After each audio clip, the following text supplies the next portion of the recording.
Olá, hoje a gente vai mergulhar naquela que é provavelmente a maior transformação do cenário fiscal brasileiro das últimas décadas, a reforma tributária. Um assunto que, olha, é absolutamente crítico para qualquer negócio que opera aqui no país. E o relógio já está correndo para 2026, então é mais do que hora de entender o que realmente está em jogo. Para a gente entender o tamanho da mudança, primeiro a gente precisa olhar de onde estamos saindo. O sistema tributário atual, ele é um velho conhecido das empresas, né? Um verdadeiro labirinto de regras, obrigações que se sobrepõem, que consomem um tempo e um recurso absurdos. E que imagem, hein? Ela é poderosa para ilustrar essa realidade. O termo manicômio tributário, ele resume perfeitamente a frustração, a complexidade, os custos de conformidade que são altíssimos, a insegurança jurídica, tudo isso que marca o sistema que a gente tem hoje.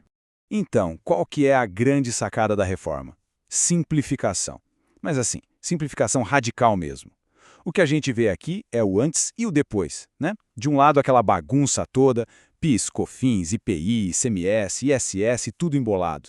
Do outro, pá, duas caixinhas limpas, CBS no federal e IBS para o estado e município.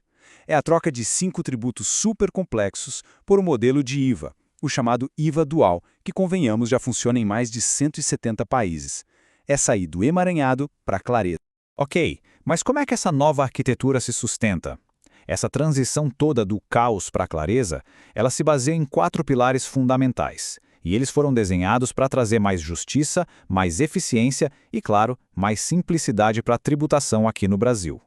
E o mais interessante é ver como esses pilares se encaixam para resolver problemas antigos. A tal da base ampla, por exemplo, acaba com um monte de exceções e litígios. A não cumulatividade plena, ela tira aquele imposto que fica escondido no preço final. O princípio do destino dá um fim na guerra fiscal entre os estados. E a gestão centralizada, ela garante regras claras e iguais para todo mundo. Certo. Entendemos os princípios. Agora vamos para o que mais mexe com o caixa de uma empresa. O valor do imposto e, talvez mais importante ainda, o jeito de pagar. E aqui, gente, a mudança é drástica. E tá aí o número que não sai da cabeça de ninguém, a alíquota padrão, estimada em cerca de 28%. Ao invés daquela teia de cálculos malucos, as empresas vão ter um número único como referência. O ponto crucial aqui não é só o valor em si, mas a clareza e a previsibilidade que isso pode trazer para o planejamento.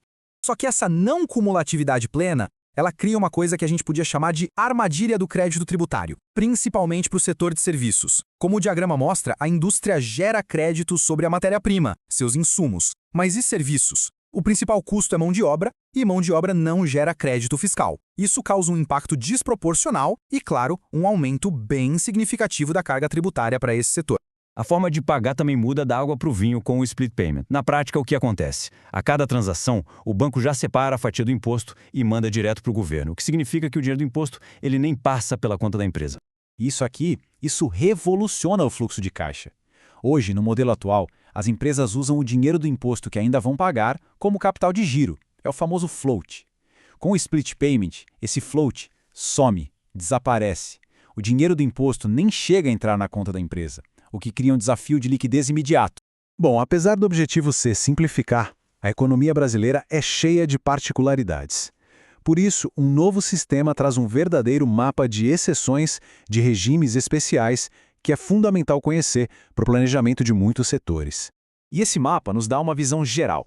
A gente vê setores como saúde e educação com alíquotas reduzidas, itens da cesta básica com alíquota zero. Tudo isso para tentar diminuir o impacto social. E, além disso, tem regimes específicos para setores com operações mais complexas, como o financeiro. A mensagem é bem clara. Não é todo mundo que vai pagar os 28%.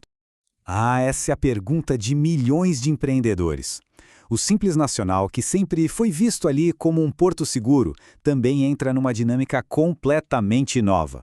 E esse diagrama ilustra o dilema perfeitamente. A pequena empresa fica numa sinuca de bico.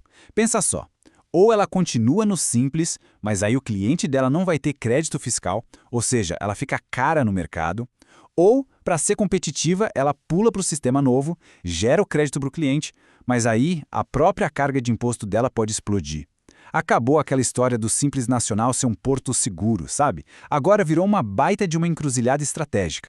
E vale lembrar que tudo isso não é um futuro distante, não. A transição já tem data para começar e o cronograma ele exige preparação para ontem. Olha só o roteiro da transformação. Tudo começa em 2026 com uma fase de teste. Aí o primeiro grande passo vem em 2027, fim do PIS e da COFINS. A partir de 2029 a coisa acelera, com ICMS e ISS sendo reduzidos aos poucos até a extinção completa deles lá em 2033. É quando o novo sistema entra com tudo. Ou seja, se preparar, não dá para esperar. E para fechar, essa frase do secretário Bernard Yapp, uma das mentes por trás da reforma, resume tudo. Quem não se preparou já está atrasado. O tempo de só observar acabou.